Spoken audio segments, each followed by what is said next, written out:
시청자 여러분 안녕하십니까? 뉴스 시작합니다. 최근 화성시와 평택시 경계를 흐르는 관리천 오염 사건을 두고 두 지역 사이의 갈등이 커지고 있습니다. 화성시에 있는 창고 화재로 유출된 화학물질이 평택의 하천을 오염시키면서 문제가 시작됐는데요. 사고가 발생한 지 한 달 가까이 지나고 있지만 아직 상황은 수습되지도 않고 있습니다. 오늘 이 시간에는 이번 환경오염 사건의 자세한 경위와 피해 상황, 복구 문제까지 자세히 들여다보겠습니다. 먼저 유해 화학물질이 어떻게 유출됐고 어떻게 하천까지 흘러들어가게 됐는지 추적했습니다. 임세혁 기자가 보도합니다. 하천이 시퍼런 색깔을 띤 채 오염돼 있습니다. 물고기들은 떼지어 죽어버렸습니다. 어떻게 된 일일까? 사태의 시작은 3주 전으로 거슬러 올라갑니다. 지난 1월 9일 화성시 양감면 요당리의 화학물질 보관 창고에서 화재가 발생했습니다. 소방당국은 인근의 모든 소방력을 동원하는 대응 2단계를 발령하며 진압에 나섰고 불은 8시간 만에 꺼졌습니다. 하지만 본격적인 재난은 이때부터가 시작이었습니다. 창고에서 보관 중이던 화학물질들이 화재로 대량 유출돼 인근 하천인 관리천으로 흘러 들어가 버린 겁니다. 창고와 관리천의 거리는 직선으로 750m나 떨어져 있습니다. 그런데 어떻게 화학물질이 관리천까지 흘러 들어갔을까요? 바로 화재가 난 창고 바로 앞에 위치한 우수관로 맨홀 때문이었습니다. 하천이 저쪽에 있잖아요. 아니 여기 근처에 아무것도 없는데 어떻게 절로 가요 그게? 이 하수가 그쪽으로 다 나가게 돼 있어요. 하수가? 예. 맨홀 구멍으로 유입된 화학물질들은 지하에 매설된 우수관로를 타고 약 250m를 이동했습니다. 그리고 인근의 모든 빗물이 모이는 저류지로 배출됐습니다. 이어서 화학물질이 섞인 오염수는 저류지와 연결된 실개천을 통해 관리천으로 빠져나가게 됐고 그대로 하류로 흘러내려간 겁니다. 유출된 화학물질은 에틸렌 디아민과 에틸 아세테이트 등의 화학물질 원액이었던 것으로 알려졌습니다. 오염된 하천 구간은 총 8.5km로 평택시는 그나마 국가하천인 진이천까지 흘러가지 않은 것이 불행 중 다행이라고 밝히고 있습니다.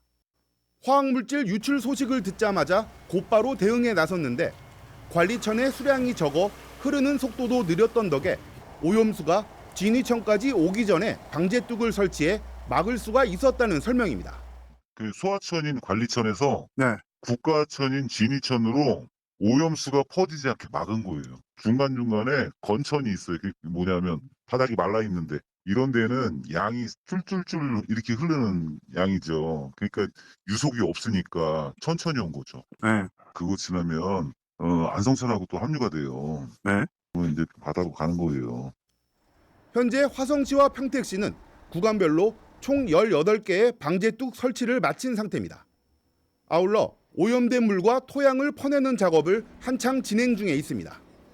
앞으로 열흘에서 15일 내에 완료하는 것을 목표로 하고 있다고 관계자는 전했습니다. 하천을 집어삼킨 유해 화학물질.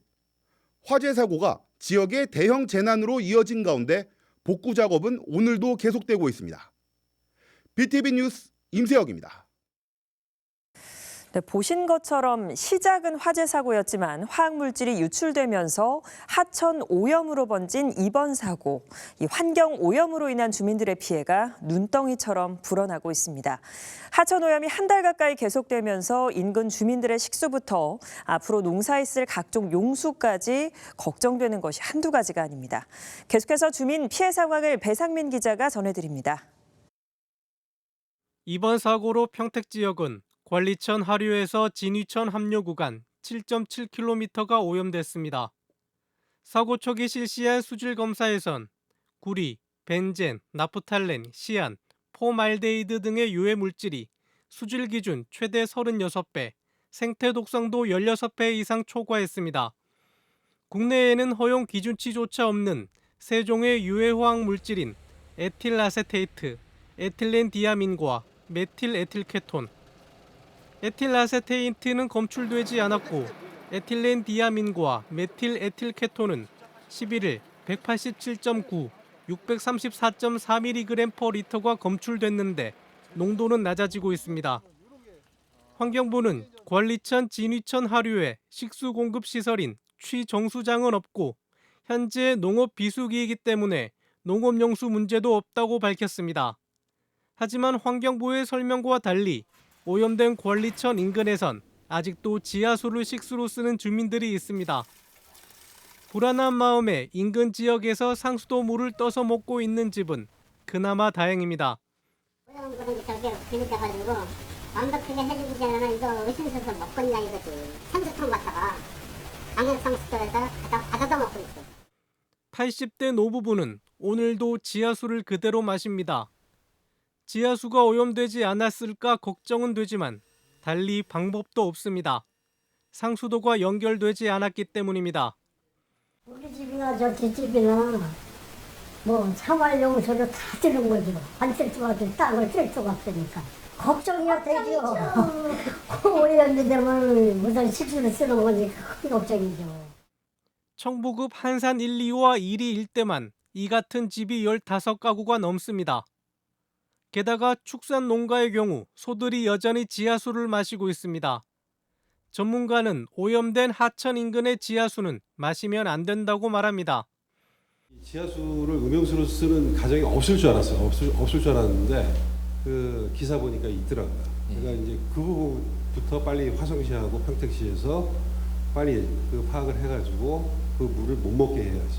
이 동물들도 이 화학물질이 녹아 들어간 물을 먹게 되면 이제 뭐 경련이 일어나고 심하게는 발작이 일어나고 죽기까지 하고. 상황이 이런데도 평택시는 관리천 인근 지하수를 농업용수 기준으로 수질 검사만 했을 뿐 먹는 물 기준의 수질 검사는 하지 않았습니다. 오염수 제거가 길어지면서 토양과 지하수 오염까지 우려되는 상황. 환경단체는 정부의 철저한 대책 마련을 촉구했습니다. 페놀과 구리 그리고 생태 독성 물질들이 그러니까 나왔습니다. 이 물들이 다 이제 퍼지고 나면 토양 조사를 진행을 하고 그리고 이 화학 물질들이 토양 안에서 어느 정도의 속도로 움직이는지에 대한 조사도 철저하게 이루어져야 할 것 같습니다. 피해 복구에 천문학적인 예산이 들어가지만 사고 업체가 든 보험은 30억 한도의 환경 책임 보험이 전부입니다. 막대한 국민 혈세는 지금도 들어가고 있습니다. BTV 뉴스 배상민입니다. 네, 그럼 이제 관건은 피해 복구 작업일 텐데요. 관리천 피해 복구에 막대한 비용이 들어갈 것으로 보이지만 재원을 마련하기는 쉽지 않은 상황입니다. 주민들의 피해 지원을 감안하면 비용을 추산하기도 힘든 상황인데요.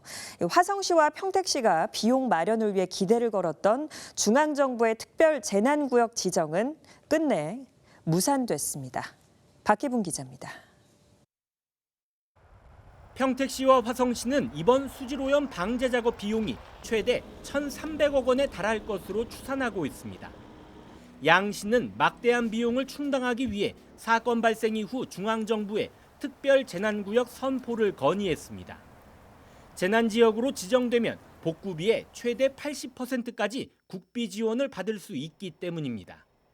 행정안전부에 평택시 청북읍과 오성면 지역을 특별 재난지역으로 선포해 줄 것을 건의한 상태입니다.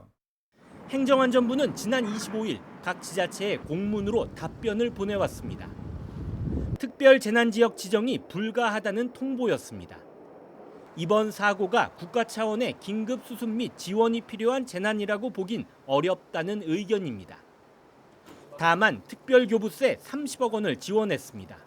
지자체 차원에서 수습이 가능할 것으로 판단된다라고 우선 공문을 보냈고 저희만 단독으로 판단한 건 아니고 환경부에서 뭐 수질이나 토양 오염 관련된 전문가들하고 현장을 판단해보고 통보를 했고. 경기도는 앞서 지난 18일 재난관리기금 30억 원을 응급 복구비로 긴급 지원해 평택과 화성시는 정부 지원금까지 총 60억 원을 지원받았습니다. 하지만 전체 복구 비용으로 추산한 평택시 1,000억 원, 화성시 300억 원에 비하면 턱없이 모자란 실정. 경기도는 특별 재난지역 선포에 대한 재검토 요청과 함께 다른 지원 방안을 찾는 데 고심하고 있는 것으로 알려졌습니다. 다른 지원 방안이 없는지 또 그 특별 재난지역 선포에 대한 재검토할 여지가 없는지 다시 살펴보려고요. 워낙 환경부 쪽에 뭐 관련된 예산이 없더라고요. 중앙부처에 있는 걸 한번 좀 확인해보고 있는데 딱히 특별재난지역 선포가 되지 않는 한. 현재 평택시는 재난지역 선포가 무산된 것과는 별개로 오염수 정화를 위해 활성탄 흡착기를 사용하기로 결정했습니다.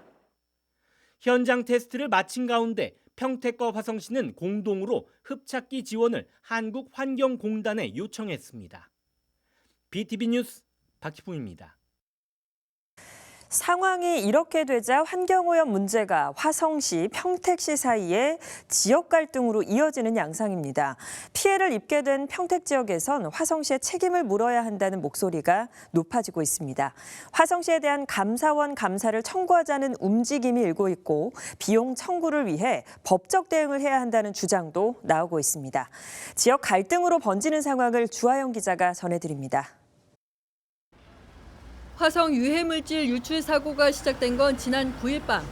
8시간 동안 화재를 진화하는 과정에 유해물질이 하천으로 흘러들고 있는 긴박한 상황이었지만 평택시에는 아무런 연락이 없었습니다. 재난이나 사고 발생 시 지자체 사이에 긴밀히 소통할 수 있도록 만든 국가재난관리정보 시스템도 제대로 작동하지 않았습니다.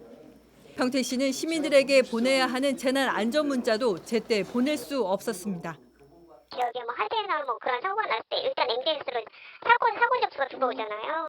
예, 근데 저 하방에 불 났을 때 그런 관련해서 MDM에서 들어온 건 없었습니다. 경기도의 긴급 지원금도 평택과 화성시 사이의 갈등 요인이 되고 있습니다. 유해 물질에 오염된 구간은 총 8.5km. 이 중 평택 구간은 7.7km로 거의 대부분을 차지하고 있습니다. 하지만 경기도와 중앙정부의 지원금 60억 원은 화성시와 평택시가 각각 30억 원씩 나눠받았습니다. 피해 면적으로 보면 평택시가 90%에 달하고 이미 지출해야 할 비용이 100억 원이 넘는 상황입니다. 영농 보상과 원상 복구비까지 합하면 1,000억 원이 넘을 것이라는 예측까지 나오는 상황에서 경기도의 지원이 형평에 맞지 않는다는 지적이 나옵니다. 토양을 걷어서 그거를 세척하고 이제 다시 넣어줘야 되고 또 세척된 물도 처리를 해야 되는 그런 사항들이고 쌀농사라든지 뭐 블루베리 농사 짓는 분들 그런 분들이 피해도 다 이제 예상이 될 수밖에 없기 때문에 피해 금액은 계속 늘어날 걸로 보고요. 지역 환경단체들은 한 발 더 나가 감사원의 감사 청구를 준비하고 있습니다. 원인 규명을 제대로 해야 한다며 화성시의 초동 대처와 관련해 감사가 필요하다는 겁니다. 감사원의 감사 결과가 나오면 평택 시민들의 또 피해 정도나 이런 것들을 감안을 해서 평택에 있는 단체들이 화성시와 또 소방 당국에 대한 법적 대응도 검토를 하고 있습니다.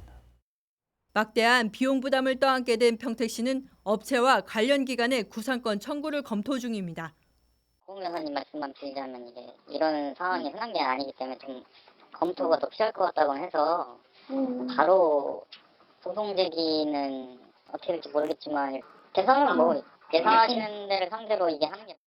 경기도 의회에서도 경기도와 정부의 지원이 필요한 상황이라며 대책을 논의하고 있습니다. 지역 갈등으로 번지고 있는 상황을 봉합하고 무산된 특별재난지역 지정을 재추진하는 방안이 나오고 있습니다. 대한민국의 모두가 위험에 처할 수 있는 굉장히 큰 사고라고 생각을 합니다. 그런 의미에서 경기도가 할 수 있는 역할은 물론 해야 되겠지만은 일단 국가에서 특별 재난구역으로 선포를 먼저 하고 국가 차원에서 지원을 했을 때만이 이것이 해결할 수 있지. 평택 지역 시민사회단체와 정치권도 특별 재난지역 지정을 다시 한번 정부에 요구할 계획입니다. 고스란히 피해 책임을 떠안게 된 평택시. 누군가의 잘못이 한 시의 책임으로 떠넘겨져서는 안 된다는 목소리가 커지고 있습니다. BTV 뉴스 주하영입니다. 화재 사건으로 시작된 환경오염이 점점 심각한 양상으로 가고 있는데요. 더 큰 문제는 환경오염 사태가 언제든지 또 발생할 수 있다는 점입니다. 이번 화재가 발생한 업체와 유사한 창고가 경기 도내 36곳이 있고 도내 위험물 취급 사업장이 빠르게 늘고 있기 때문입니다. 백창현 기자가 취재했습니다. 김동연 도지사가 관리천 화학사고 현장을 방문한 지난 22일. 이날 소방당국은 사고가 발생한 창고와 비슷한 시설이 도내 36곳이 더 있다고 언급했습니다. 11,750톤의 인화성, 폭발성 그리고 유해성을 가진 물질을 보관하는 시설로 도내 총 36개의 유사 시설이 있는데 그중에서 가장 큰 규모입니다. 화재가 발생할 경우 비슷한 피해가 생길 수 있는 곳이 36곳이 더 있는 겁니다. 관련 통계를 보면 도내 화학물질 보관업체는 계속 늘어날 것으로 보입니다. 국가물류통합정보센터에 따르면 경기도에 등록된 화학물질관리법상 보관업을 하고 있는 곳은 총 60개로 전국에서 가장 많습니다. 특히 이 중 35곳은 2022년 이후에 등록된 업체로 2022년 이전 대비 2배 넘게 늘었습니다. 학계에선 도내 반도체 관련 산업이 성장하면서 화학물질 수요가 늘고 있는 것으로 보고 있습니다. 또는 반도체 관련 산업들이 많다 보니까 우리나라 반도체 산업이 굉장히 발달해 있으니까 반도체 관련해서 화학물질이 상당히 많아지고 있죠. 그래서 이제 그런 것들이 수요가 많이 있고 또 증가할 수밖에 없고.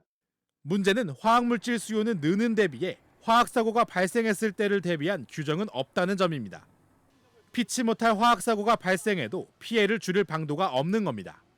예, 근데 위험물 관리법상에서는 이제 그런 어떤 사건, 사고, 이제 위험물 누출 이런 관련 사고가 났을 때 어떻게 해야 한다는 그런 규정은 없어요. 규정의 부재는 화학사고의 연속이라는 결과로 나타나고 있습니다. 지난 2020년에는 화성의 한 실리콘 공장에서 화재가 발생했는데 방제 작업 중 생긴 폐수가 우수관을 통해 하천에 누출되면서 농가에 피해를 입혔습니다. 이번 관리천 오염 사고와 닮은 꼴이지만 4년이 지난 현재까지도 화학물질의 하천 누출을 막을 예방책은 마련되지 못했습니다. 한편 전문가는 화학사고가 발생할 경우 1차적으로 확산을 막을 저류시설을 추가하는 등 예방 규정이 필요하다고 지적했습니다. BTV 뉴스 백창현입니다. 네, 이번 관리천 오염 사건은 화재 사건으로 시작해서 환경오염, 지역 갈등 양상으로 문제가 점점 확산하고 있는 상황입니다. 취재 기자와 함께 상황을 정리해 보도록 하겠습니다. 박일구 기자. 예. 네, 이번 사건은 단순히 화재 사고가 아니라 취재를 예. 할수록 점점 더 많은 문제점들이 좀 드러나고 있는 상황인 것 같습니다. 예, 그렇습니다. 일단은 이제 하천이 오염된 걸 잘 제거하는 작업이 좀 급선무일 텐데요. 그렇죠. 작업이 좀 한 달 가까이 진행되고 있죠. 어떻게 예. 좀 잘 수습이 되고 있습니까? 앞서 이제 기사를 보셔서 아시겠습니다만 현재는 이제 뚝을 쌓아서 이제 오염 물질이 더 바깥으로 흘러나가지 않도록 네. 막아놓은 상태고요.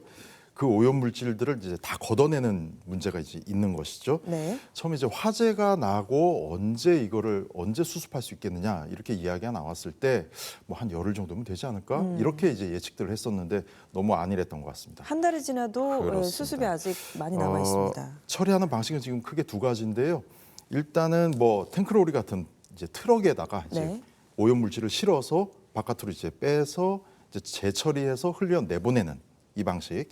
그 다음에는 요즘에 경기도가 활성탄 정화라고 해서 조그마한 장치를 마련했습니다. 그 장치에서 정화를 해서 이제 흘려 내려보내는 방식 이렇게 하고 있는데 네. 그렇게 효과가 큰 것 같지는 않습니다. 워낙에 그래요? 이제 장치가 작고 이렇다 보니까 네. 물의 양은 많고요. 거기에다가 이제 최근에 눈비도 꽤 왔어요. 이 사건이 난 이후로. 그러니까 오염 물질을 걷어내고 나서라도 계속 눈비가 들어오니까 계속 물은 늘고. 불어나니까. 그렇습니다. 그러다 예. 보니까 이게 언제 끝날 것이냐 여기에 의문점을 가지고 있는 사람들이 굉장히 많죠. 네. 그러니까 저희가 보도에서도 내용이 있었습니다만 오염 구간이 총 8.5km 구간인데 예. 평택시에 해당되는 구간이 굉장히 깁니다. 그렇습니다. 그러니까 이 긴 구간을 다 수습하기에는 당연히 장기화될 수밖에 없는 이야기인데 예. 오염수만 걷어내면 또 끝이 아니지 않습니까? 예, 그렇습니다. 네. 일단 오염수를 걷어내긴 해야 되겠죠. 이게 얼마나 걸릴지 모르겠습니다만 빨리 걷어낸다고 했을 때 네. 그 안에 그 오염수로 인해서 하천 바닥이 드러났을 때 그 하천 바닥도 오염수로 오염이 돼 있을 수 있다. 그러니까 네. 토양 오염의 가능성이 상당히 높다라는 이야기가 많기 때문에 이 토양 오염을 다 제거하는 데 들어가는 비용이 얼마나 될지 이것도 상당히 의문이고요. 그다음에 이 흙을 도대체 얼마나 파내야 될지도 문제입니다. 지금 화성 쪽에는 이미 파내고 있는 지역이 있는데요. 네. 육안으로 봤을 때도 벌써 한 70cm, 근 1m 가까이 지금 파가고 있거든요. 그래서 이게 그 긴 구간을 한 1m씩 이걸 준설을 해야 된다면 여기도 막대한 비용이 들 것이고 그렇죠. 만약에 지하수에까지 영향을 미쳤다라면은 이것도 주변에 식수로 드시는 분들이 많기 때문에 또 다른 문제로 번질 수 있다. 이렇게 예측이 가능하겠습니다. 환경은 이제 한번 이렇게 오염이 돼버리면 복구가 쉽지가 않잖아요. 예, 그렇습니다. 지금 이제 농한기라 당장의 문제가 발생하지는 않습니다. 네. 이 하천에서 이제 농업용수를 공급받아서 주변에 이제 다 농사를 짓고 계시는데요. 지금은 농한기니까 당장의 문제가 되지는 않지만 만약에 봄철, 네. 그러니까 농번기가 이제 농번기. 돌아왔을 때 네. 그때 모내기를 한다든가 이럴 때 당장에 물을 못 댄다. 이런 상황이 만약에 발생한다면 역시 영농보상이라든가 이런 문제로 사안이 더 번질 수도 있을 것으로 보입니다. 네, 이번 화재 뭐 여러 가지 원인이 있었겠지만은 이제 문제가 이게 화학 물질을 보관하는 창고다 보니까 이렇게 예. 문제가 더 커진 거 아니겠습니까? 근데 이제 문제가 더 되는 것이 경기도에 이런 화학 물질을 보관하는 창고가 많이 있고 문제는 뭐 반도체 등의 영향으로 점점 더 늘어난다는 건데 예. 아예 창고를 설대할 때 좀 안전 대비라든지 예. 여러 가지 좀 관리 감독이 좀 강화되어야 될 것 같지 그래야지 근본적인 문제가 좀 해결될 것 같은데 어떻습니까? 예. 위험 물질을 보관하는 창고나 사업장 같은 경우에는 이제 바닥에 네. 약간 각도를 줘서 이제 물을 오염수가 바깥으로 나가지 않게 만약에 유출이 됐을 때 바깥으로 나가지 않게 어떤 보완책을 마련하도록 하고도 있고요. 네. 그다음에 저류지 같은 걸 따로 둔다든가 아니면 턱을 만든다든가 이런 식의 대책들이 이야기는 되고 있는데 모든 사업장에 완벽하게 적용이 되지 않고 있는 것이 현실이고요. 그게 문제네요. 예. 예. 그리고 경기도 같은 경우에는 이번 사건으로 알 수 있는 것이 단순한 화재 사건이 환경 재난으로 이어질 수 있다. 네. 이것이 다른 곳에서도 발생할 수 있다라는 것이 이번에 포착이 된 건데요. 경기도에 뭐 공장도 많고 말씀하셨듯이 여러 가지 화학 물질을 다루는 그런 사업장들이 많기 때문에 경기도나 특히 화성, 평택 지역 같은 곳에 상당히 몰려 있습니다. 그렇기 때문에 이런 시설들에 대한 사전 점검이 이제 필요한 시점이 되었다라는 것이 이번 사건이 알려주는 가장 크게 시사하는 바고요. 네. 그다음에 소방청이 관련 점검은 하고 있다고는 합니다만 결국에는 어느 정도 제도화를 해서 어쨌든 시설을 바꾸거나 할 때는 또 돈을 들여야 될 거 아니겠습니까? 그쵸. 그러면 역시 제도화가 필요한데 제도화하는 데까지는 또 상당히 긴 기간이 필요하기 때문에 빠르게 대책을 마련하는 것이 필요할 것으로 보입니다. 네, 일단 그 화성 평택의 하천 오염 상황이 빠르게 좀 잘 수습이 됐으면 좋겠고 관련해서 개선 대책도 마련이 돼야 될 것 같습니다. 또 저희가 또 취재를 계속 이어가는 게 또 일종의 관리 감독 아니겠습니까? 예, 예. 계속해서 취재를 부탁드리겠습니다. 예, 네, 알겠습니다. 오늘 이야기 여기까지 듣겠습니다. 고맙습니다. 예. 네, 뉴스 마칠 시간입니다. 화재가 화재로만 끝날 수 있었더라면 하는 아쉬움이 있습니다. 경기도에 등록된 화학물질 보관업을 하고 있는 곳은 60곳. 문제는 앞으로도 이런 비슷한 사고는 언제든지 발생할 수 있다는 점입니다. 소 잃고 외양간 고친다. 이런 화재 사고가 발생할 때마다 언급되는 속담입니다. 고치는 것보다 잃지 않는 게 더 중요하지 않을까요? 수습만큼이나 중요한 것이 대책입니다. 사고는 예방책과 대비로 막을 수 있습니다. 저희도 계속해서 취재를 이어가겠습니다. 뉴스 마칩니다. 고맙습니다.